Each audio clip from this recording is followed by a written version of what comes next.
Hello guys, welcome back to another video on my channel. Today I'm doing a sit down video for you guys, which I haven't done in a long time. If you're new here and you just happen to click on this video, hi, I'm Taylor. I'm 22 years old and I currently live in Austin, Texas. And I'm a big ol' reader. This year my goal is to read 50 books in 2023. And I just finished my 25th book, which is so exciting because I've never read this many books in a year and I just feel very proud of myself. And I just want to give a disclaimer, if you're new into reading, you don't need to have a crazy goal like 50 books. You can literally have a goal of like 2 books and that is a start. I just really wanted to challenge myself. So we're about halfway through the year, halfway through the book, so I feel like I'm making pretty good progress. Sorry, I just like adjusted where the camera is because I didn't really like the lighting, so this is fine. But anyways, I am here to take you guys through the best and worst books that I've read so far this year, and I'll probably make another one of these at the end of the year. But with 25 books, I thought I have enough to tell you guys the best and worst books that I've read so far in 2023. Some of the books I read this year were my favorite books of all time, and some of them were also the least favorite books I've ever read, ever. And I don't know how people enjoy them, but to each their own. That's the cool thing about books, is we all have different tastes. So if you hate a book that I liked, or if I dislike a book that you like, don't take it personal. That's the cool thing about reading and books, is we all get to like imagine these own worlds in our head, and we probably just imagine them a little bit differently. I have a list on my phone. I read on my Kindle, so I don't have the physical books with me. That's the only thing about reading on a Kindle and making content, is I wish I had the books to use in videos. I have a running list on my phone notes, which by the way, you should follow me on Instagram because I'm always posting this and giving book updates on my Instagram stories. No, I don't have Goodreads. I just think the platform is not user friendly at all, so I just don't like to use it. I know I get the comment all the time. I get a comment like every single time I talk about books to get Goodreads, but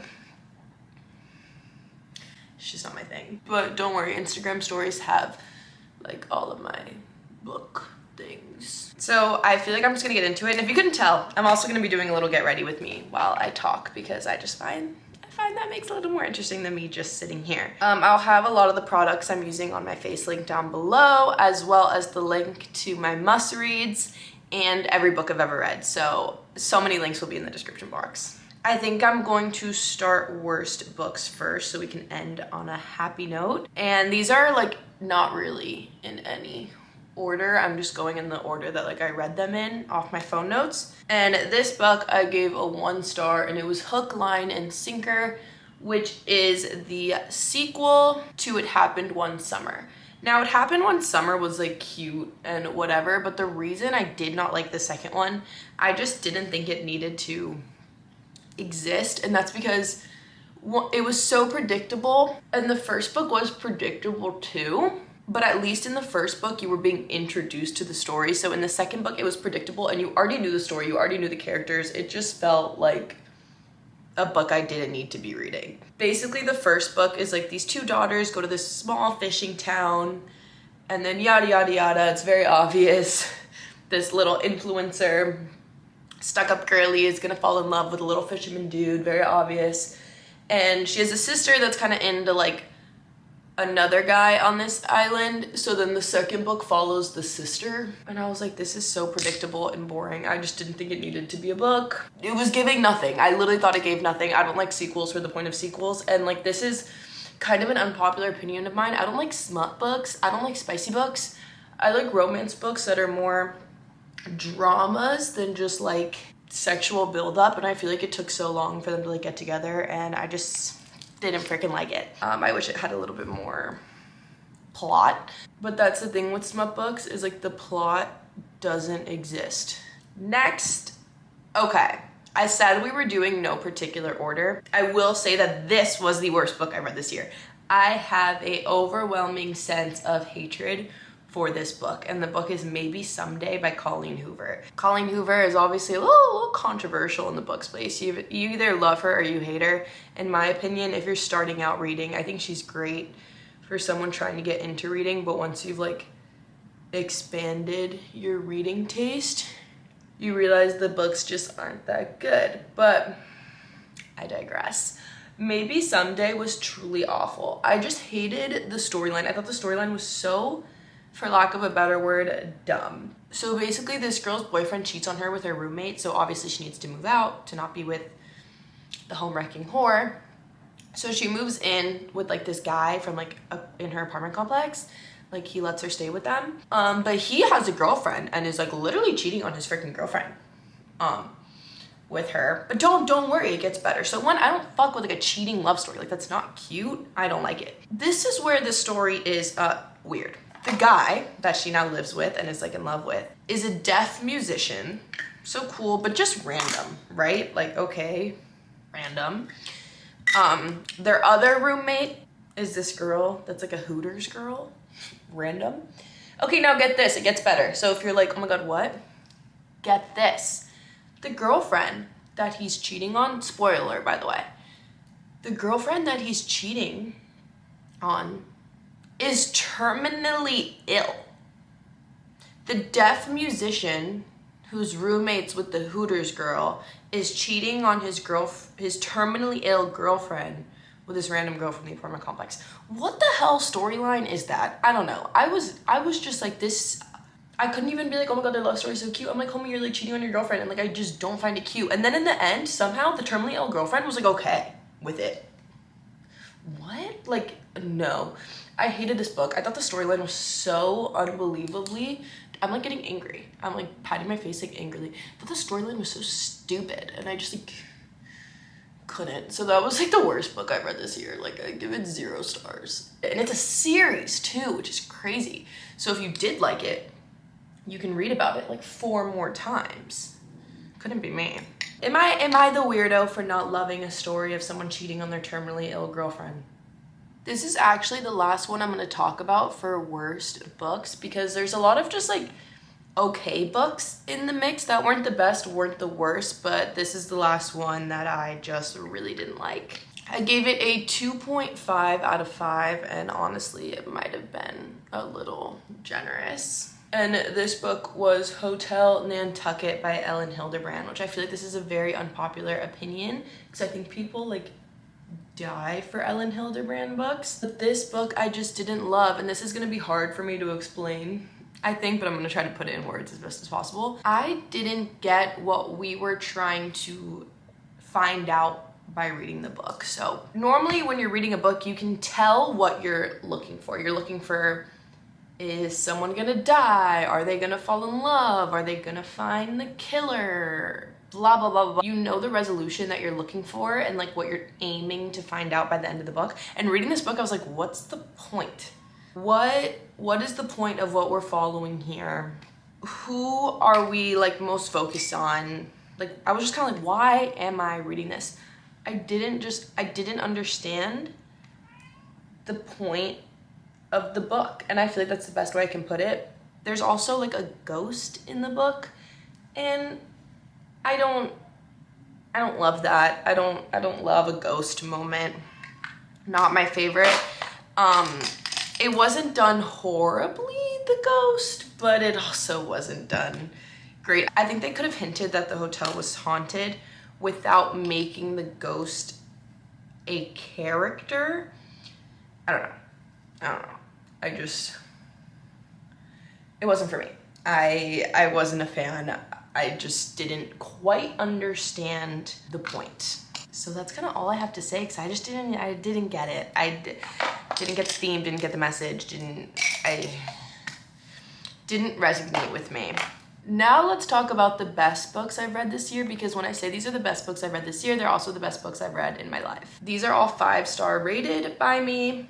I feel like I give out a 5-star pretty easily. Like, I feel like some people leave 5-star ratings for like 1 or 2 books, but I think there's quite a few books that are worthy of 5 stars. First book I read that was worthy of 5 stars was A Flicker in the Dark. You're gonna catch a theme that I really like psychological thriller type books. That's my favorite genre. So this book follows a young girl whose dad was a serial killer, and then she's faced with all these events. So what's going on right now is reminding her a lot of her dad and a lot of like the time when her dad was killing these young girls, and it just follows this whole scenario, and she's kind of figuring out who to trust, who not to trust, trying to really figure out what is going on and the truth about what happened with her dad 10 years ago. And it's just so good. I was kind of shocked by the ending. I think there's a lot of people that predicted it. I didn't. I like a twist, but I don't like a twist that's too far-fetched. Sometimes I read a twist and it ends and I'm like, it's way too far-fetched. There's no way that could have happened. It just like doesn't seem real. But I didn't feel that way with this book. I loved it. It was amazing. It's what really got me hooked on the psychological thriller lifestyle and made me realize that those are my favorite books. So A Flicker in the Dark was definitely so good. Next is another one of my favorites, and it's Mad Honey. This book has the different character point of views, which I love. I know a lot of people don't particularly like the different character POVs, the back and forth, but I loved it. This lady's son is accused of murder. There's a lot of heavy topics in this book, like it's definitely not a light read, but it's really, really good. You get a love story, you get drama, there's like the courtroom aspect of it, and overall it was just so good, but definitely heavy. I just really like the contrast between getting the mother's point of view and then the girlfriend's point of view, who's the one that you learn was found dead. So you get her point of view before her death and the mother's point of view after her death. And let me just tell you, the book was so good. I've heard some mixed reviews on it. Some people don't love it, and I just can't relate because I thought it was so good. But one thing about me, guys, if you can't tell by me talking, once I read books, I don't remember anything about them, even if I loved it or I hated it. So me trying to remember what these books were about is very difficult, but I just remember if I like them or not. Next, I really liked All Dangerous Things. This is from the same author as A Flicker in the Dark, so obviously I liked it. This was definitely creepy. So it follows this mother after her son was kidnapped a year ago. People accuse her. She's trying to figure out what happened to her son after he was kidnapped, and she's struggling and she's grieving and she's going through a lot, and it's just a roller coaster, and it was definitely a little eerie and creepy to me, but I loved it. I clearly love just Stacey Willingham books, and I thought it was real good. I feel like I have way more to say about books I didn't like, because I have a million reasons why I didn't like them, but books I did like, I'm like, just read it, you'll love it. You know what I mean? Whereas I can go on a novel about why I hated something, but I don't want to go too in depth about why I liked a book because I don't want to spoil it, you know? I have so many 5-star books. So this one I loved, and it was The It Girl by Ruth Ware. The It Girl was so good. So basically, this girl's college roommate dies. So we get the perspective before the death and after the death.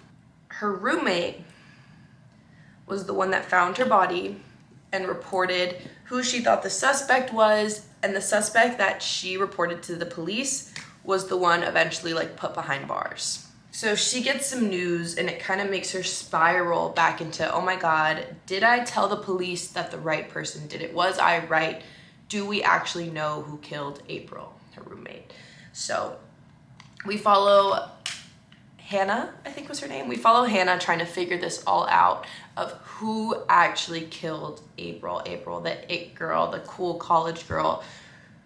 What was the truth that surrounded her death? And it just goes in a whole lot of different places. I really liked it. I wish we got more of the before part, I would say, but it wasn't enough for me to rate it lower than 5 stars. I loved it. Not too scary to read at night, but just definitely really intense, really interesting, and lots of little twists in there. And overall, I really enjoyed it. I love a college moment. I love a story referencing some college things. I think it makes it really fun. Next, we're gonna take a break from the thriller route for these last 2. I'm gonna talk about I'm Glad My Mom Died. This was Jeanette McCurdy's memoir, and oh my God, was it wild. If you grew up watching Nickelodeon, if you grew up an iCarly kid, I highly recommend that you read this. It's dark, it's triggering, it's intense, it's sad, but it was so good. You learned so much about her. It like truly almost made me want to cry. It was just incredible. It was so well written. I will have to tell you though, I can't watch iCarly ever again after reading this book. But if you want to read a celebrity memoir and you don't know which one to read, please read this one. I've read 3. It was by far the best one I've read. It's just really, really heartbreaking to hear the way her life went, considering to many of us, she was a big light and positive aspect of our childhood. It's really, really, really sad and heartbreaking to hear the way it all went down for her, but I just really recommend you read it. Lastly, I'm gonna talk the book that I just finished, the 25th book of the year, and I read this book in one day. It was Before We Were Strangers. I loved this book, guys. I loved this book. We followed 2 characters, Matt and Grace. We follow this college romance that got fizzled out, and then they meet 15 years later, and then it's this back and forth between their time falling in love at college and them trying to rekindle and find each other again after. And there's so many different aspects in play, and it's so emotional and it's so good. And I just like fell in love with the characters so much, and I love them, and it was truly just the cutest freaking book ever. Kind of like that one that got away trope. And I love a romance book that's more of a drama than just smut. Wasn't a very smut book, more just true drama of love. And it was literally so good. Again, like I said, I love that little college vibe. I think it's just like fun in books, and oh my god, like it was just so touching, so heartwarming, so cute, emotional. Like I literally almost thought I was gonna cry. It's by far my favorite romance book that I've read. Me giving a romance book a 5-star is not that common because they're not my favorite genre, but this was so good. So those were the best and worst books that I read so far in 2023. Let me know if you've read any of these books and if you agree or disagree. I'd love to hear. Leave some book suggestions down below because I have 25 more to read this month, so I definitely need quite a few suggestions. Once again, they'll all be linked down below, as well as makeup that I used on my face today. Make sure to subscribe so you don't miss any videos. Let me know if you want me to do more sit-down talking videos like this. I do a lot of vlogs on here, but this was kind of fun. And yeah, thank you guys for watching, and with that, I will see you guys in my next video. Bye!